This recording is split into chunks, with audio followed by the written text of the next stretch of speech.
పాటలు ఇంతకుముందే నేను కార్లో వస్తున్నప్పుడు విన్నాను, ఇక్కడ రావడానికంటే ముందు కార్లో విన్నాను. నాకు 2 పాటలు బాగా నచ్చాయి. నేను మనిషే నాది మనసు అనే పాట బాగా నచ్చింది. తర్వాత కన్నా నిన్నొదిలి వెళ్ళిపోతున్నా, మళ్ళీ వస్తాను, మళ్ళీ పాపగా వచ్చి పుడతాను, పుట్టి నీకు మళ్ళీ జన్మంతా నీకు ప్రేమ పంచుతాను అనే పాట బాగా నచ్చింది. ఈ 2 పాటలు రాసింది ఎవరండి? మీరు రాశారా? అన్ని పాటలు నేను. మీరు సంగీత దర్శకుల రచయిత?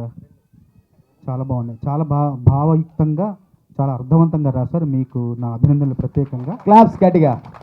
తర్వాత పాటలు విన్నాను, అట్లాగే ఇక్కడికి వచ్చి ట్రైలర్ కూడా 2 సార్లు చూశాను. చూసిన తర్వాత మామూలుగా పాటలు విన్నప్పుడు కానీ ట్రైలర్ చూసినప్పుడు కానీ సినిమా కథ ఇలా ఉంటుందేమో, ఇలా జరుగుతుందేమో, ఇలాంటి కథ ఉంటుందేమో అని ఒక చిన్న అవగాహన, ఒక చిన్న అంచనాకు రావడం జరుగుతుంది. కానీ ఈ పాటలు విన్నాక, ఈ ట్రైలర్ చూశాక సినిమా కథ ఎలా ఉంటుంది నేను అసలు ఊహించలేకపోతున్నా. ఊహకు అందని విధంగా ఉంది. సూపర్. అంటే కథ ఎలా ఉంటుందనే ఉత్సుకత మాత్రం నాకు కలిగింది. అట్లాగే ప్రేక్షకులకు కూడా ప్రతి రీలుకు ఆ ఉత్సుకత కలగాలని అభిలషిస్తూ, అట్లాగే ఈ చిత్రం గీతాపురి కాలనీ అన్ని కాలనీల ప్రజలకు చేరువ కావాలని ఆకాంక్షిస్తూ, ఇందులో నటించిన నటీనట వర్గానికి, సాంకేతిక నిపుణులకు మనస్ఫూర్తిగా అభినందనలు తెలియజేస్తూ ముగిస్తున్నాను. సంతోషం. మేము స్పెషల్గా పిలిచిన గెస్ట్లు అయితే చాలా తక్కువ ఉన్నారు. ఒక్క ఫేస్బుక్లో వీళ్ళు ఇన్వైట్ చేశారు. నిజంగా ఈరోజు ఫేస్బుక్కి ఇంత రిజల్ట్ ఉంటుంది అనేది మనకు ఆల్రెడీ తెలుసు, ఫేస్బుక్ వాళ్ళకి అందరికీ తెలుసు ఎంత మంచి రెస్పాన్స్ ఉంటుందో. అలాగే ఇప్పుడు చాలా గొప్ప రెస్పాన్స్. నిజంగా thank you everyone, thank you very much. And ఎక్కువ మాట్లాడడానికి సమయం లేదు కాబట్టి 2 ముక్కలు చెప్తున్నాను అండి. నాకు నేను రిపోర్టర్ అనే ఒక మూవీ షూటింగ్ జరుగుతూ ఉంది, అయిపోయింది, పోస్ట్ ప్రొడక్షన్లో ఉంది. నాది ఫస్ట్ మూవీ గంగపుత్రులు అండి. I got Nandi award and TV9 national award కూడా వచ్చింది నాకు. అండ్ సెకండ్ మూవీ రిపోర్టర్ అని చేస్తూ ఉన్నాం, నేను మన డైరెక్టర్ ఎన్ శంకర్ గారు అందరం చేస్తూ ఉన్నాం. ఇప్పుడు కోటగిరి వెంకటేశ్వరరావు అని బాహుబలి ఎడిటర్, ఆయన ఎడిటింగ్ చేస్తూ ఉన్నారు ఆ మూవీని. అలా ఉన్నప్పుడు మన డైరెక్టర్ శ్రీనివాస్ గర్లకంట వచ్చి ఈ స్టోరీ చెప్పాడు. దుష్యంత్ ఇద్దరు వచ్చి ఈ స్టోరీ ఇలా చెప్పారు. ఆ స్టోరీ చెప్తుంటే నేను ఎందుకంటే ఆల్రెడీ చెప్పబోయే ముందు, ఎందుకంటే నేను ఆల్రెడీ వేరే సినిమా చేస్తున్నాను కదా, ఇది అయ్యేదాకా నేనైతే ఇది ప్రొడ్యూస్ చేయదలుచుకోలేదు అని చెప్పాను. సో యాక్చువల్గా నా క్యారెక్టర్ ఇందులో ఏం లేదు, ఓన్లీ మన బ్యానర్ ప్రొడ్యూస్ చేయమని మాత్రం అన్నారు. సరే అయినా ఏదో చెప్తున్నాడులే అని చెప్పనే అని స్టోరీ అన్నాను. నిన్న తర్వాత అనిపించింది ఇట్లాంటి స్టోరీని మనం వదులుకోకూడదు. ఎందుకంటే నేటి పిల్లలే రేపటి పౌరులు కాదండి. ప్రతి ఒక్కళ్ళు మన దేశాన్ని ప్రేమిస్తారు. ప్రతి పౌరుడు, భారతదేశంలో పుట్టిన ప్రతి పౌరుడు దేశాన్ని ప్రేమిస్తాడు, దేశం కోసం ఏదో చేయాలనుకుంటాడు. కానీ చేయాలనుకునే పెద్దలకి అందరికీ మాత్రం నాదో చిన్న విన్నపం అండి.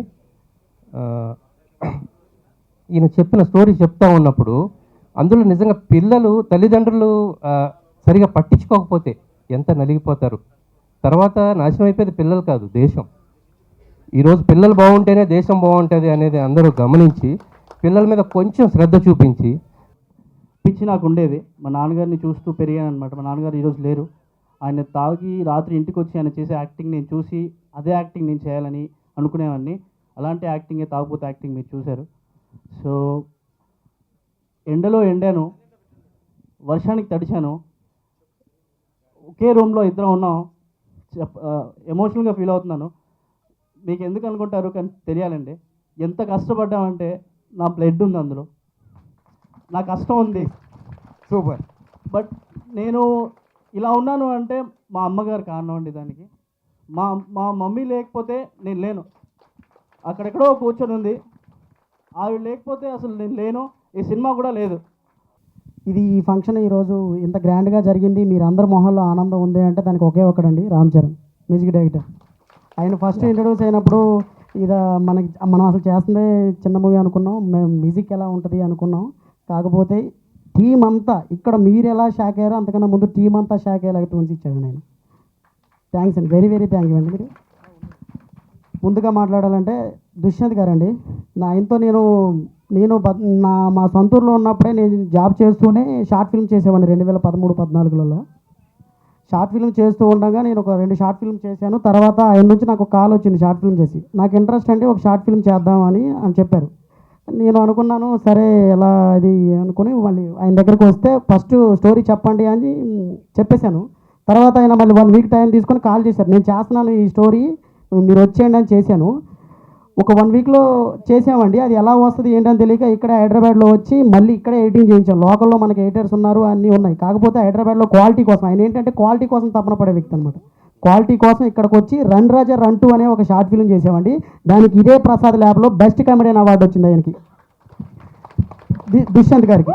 ఇదే ప్రసాద్ ల్యాబ్లో బెస్ట్ కామెడియన్ అవార్డు వచ్చిందండి రన్ రాజా రన్ 2 షార్ట్ ఫిల్మ్కి. థ్యాంక్స్ అండి దుష్యంత్ గారు, మీరు లేకపోతే ఈ సినిమా లేదు. మళ్ళీ నేను వెళ్ళి సార్ నేను ఇండస్ట్రీకి వచ్చేసాను, నేను సినిమా ఇక్కడ చేద్దాం అనుకుంటున్నాను, అసిస్టెంట్ డైరెక్టర్ కూడా ఇవన్నీ చేయనండి, నేను డైరెక్ట్గా మూవీ చేద్దాం అంటే అసలు ఎవరు నమ్మరు. అసిస్టెంట్ డైరెక్టర్ చేయకుండా నువ్వు సినిమా ఎలా చేస్తావు, షార్ట్ ఫిల్మ్స్ చేసేవగలే కానీ అనకుండా మీరు చేయగలరండి, మీరు సినిమా చేస్తారు, నేను చేస్తాను దీనికి అనేసి ఆయన ముందుకు వచ్చారు.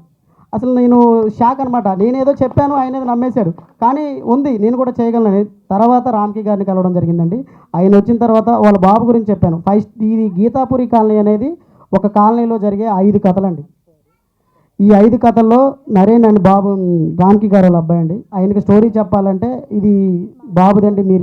మీరు స్టోరీ విన్న తర్వాత బహుశా బాబుని క్యారెక్టర్ చేయనివ్వరండి, మీరు చేస్తానని మాట ఇస్తే నేను చెప్తానండి అంటే ముందు చెప్పండి అంటే నేను చేస్తాను అన్నారు సార్. అయితే చెప్పానండి. ఫస్ట్ చెప్పంగానే ఒక వేశ్య కొడుకు క్యారెక్టర్ అండి ఆ బాబుది, మరి ఆ ఫీల్ ఉంటుందంటే ఫస్ట్ అబ్బాయి అలాంటి క్యారెక్టర్ బాబు చేయడండి అది అని అన్నారు. తర్వాత లైన్ మొత్తం చెప్పాక బాబే చేస్తున్నాడు ఈ క్యారెక్టర్, నేనే దీనికి బ్యానర్ ఇస్తున్నాను, ఈ స్టోరీ అంతా నాకు నచ్చిందని ఇచ్చారండి. థ్యాంక్ యూ అండి, థ్యాంక్ యూ సో మచ్ అండి. ఇంకా ఈ సినిమా స్టార్ట్ అయిన దగ్గర నుంచి ఆడిషన్స్ మొత్తం పాల్వంచ భద్రాచలం మా లోకల్లోనే చేసుకున్నామండి మొత్తం. రామ్కి గారు అంత ఎండలో మార్చి నెలలో ఎంత ఎండలు ఉంటాయో మీకు తెలుసు, ఏప్రిల్ నెలలో వచ్చి ఆ బాబు 2 గంటలు నైట్ నిద్ర లేచి యాక్టింగ్ చేశాడండి. కారులో నుంచి లేపి నుంచోబెట్టి ఊపి మరీ యాక్టింగ్ చేయించాం. ఇందులో చేసిన క్యారెక్టర్ ఆర్టిస్టులు మొత్తం నైటు పగలు తేడా లేకుండా డిఓపికి థ్యాంక్స్ చెప్పాలండి, మట్టి మహేష్. అసలు ఏ కెమెరామ్యాన్ అన్నా టైం ఉంటుంది, మహేష్ ఆ కెమెరామ్యాన్కే టైం ఉంటుంది, ఇతనే ఏ టైం అయినా చేసేస్తాడు. ఎప్పుడు యాక్షన్ అంటే చాలు, నేను యాక్షన్ అంటే ఆయన రోలింగ్ చేసి ఉంటాడు camera. Thank you Mahesh. This is my first film. ఈ సినిమాలో నేను ఈ సినిమా గురించి నాకు శ్రీనివాస్ గారు కాల్ చేసి హలో అండి, నా పేరు శ్రీనివాస్, నేను ఒక చిన్న సినిమా చేద్దాం అనుకుంటున్నాను అన్నారు. నేను బేసిక్గా ఒకటే నమ్ముతానండి, సినిమాల్లో చిన్న సినిమా పెద్ద సినిమా అనేది ఉండదు. ఎందుకంటే సినిమాని చిన్నది పెద్దది అని చూసేది ఆడియన్స్ చూడరు. సినిమా బాగుంటే చిన్న సినిమాకి బ్రహ్మరథం పడతారు, పెద్ద సినిమాకైనా అదే రెస్పాన్స్ వస్తుంది. సో నేను బేసిక్గా ఆయనకు ఒకటే మాట చెప్పాను, భయ్యా ఇది చిన్న సినిమా పెద్ద సినిమా అనేది పక్కన పెడదాం, నేను నా 101% ఎఫర్ట్ నేను పెడతాను, ద బెస్ట్ ట్యూన్స్ నేను ఇస్తాను అని చెప్పాను. సాంగ్స్ విన్నారు. సో ఇప్పుడు నేనేం చెప్పకూడదు. సో అండ్ ఈ సాంగ్స్ ఇంత అద్భుతంగా రావడానికి నా వెనకాలండి నడిపించిన ప్రొడ్యూసర్స్, డైరెక్టర్తో పాటు సింగర్స్ ఆదిత్యరామ్ గారు స్టేజ్ మీదకి రావాలి ప్లీజ్. సో వీళ్ళు లేకపోతే there is no music, there is no Geetapuri music. వీళ్ళు నా సాంగ్స్కి నిజంగా లైఫ్ ఇచ్చారనడంలో ఏమాత్రం సందేహం లేదు. అలాగే దుష్యంత్ గారి సపోర్ట్ నేను మాటల్లో చెప్పలేను. ఎందుకంటే ఆయన ఫస్ట్ అప్రోచ్ అయినప్పుడు ఆయన నాకు చెప్పింది, భయ్యా ఈ సినిమాలో ఒకటే సాంగ్ ఉంటుంది, థీమ్ సాంగ్ అని చెప్పారు. నేను కథ వినడం మొదలుపెట్టిన తర్వాత నాకు అనిపించింది, లేదు ఈ సినిమాలో ఒక సాంగ్ కాదు 6 సాంగ్స్ కావాలి అని చెప్పి ఆయన్ని చెప్పగానే, లేదండి కథకి సరిపోతుందా లేదా అని అనడం జరిగింది. సార్ సరిపోతుందా? So I'm so happy today. So I'm so happy today. ఎవరినైనా మర్చిపోయి ఉంటే దయచేసి క్షమించండి. ఇక్కడికి వచ్చిన నా తల్లిదండ్రి అండ్ ఫ్యామిలీ అందరికీ నా థ్యాంక్స్. అందరికీ నమస్కారం అండి. This is Ambika. అండ్ ఈ ఫిల్మ్లో హీరో అలా ఏం లేదండి, పర్టికులర్గా హీరోయిన్ అలా అని చెప్తున్నారు. దీనిలో అందరూ హీరోసే, అందరూ హీరోయిన్సే, అందరూ చాలా బాగా చేశారు. మెయిన్ చాలా బాగా చేసింది ఎవరంటే మా పిల్లలే అండి. పిల్లలు చాలా బాగా చేశారు. And at last I would like to thank Dushyant sir director గారు అండ్ అందరినీ థ్యాంక్స్ చెప్పాలనుకుంటున్నానండి. And thank you, that's it.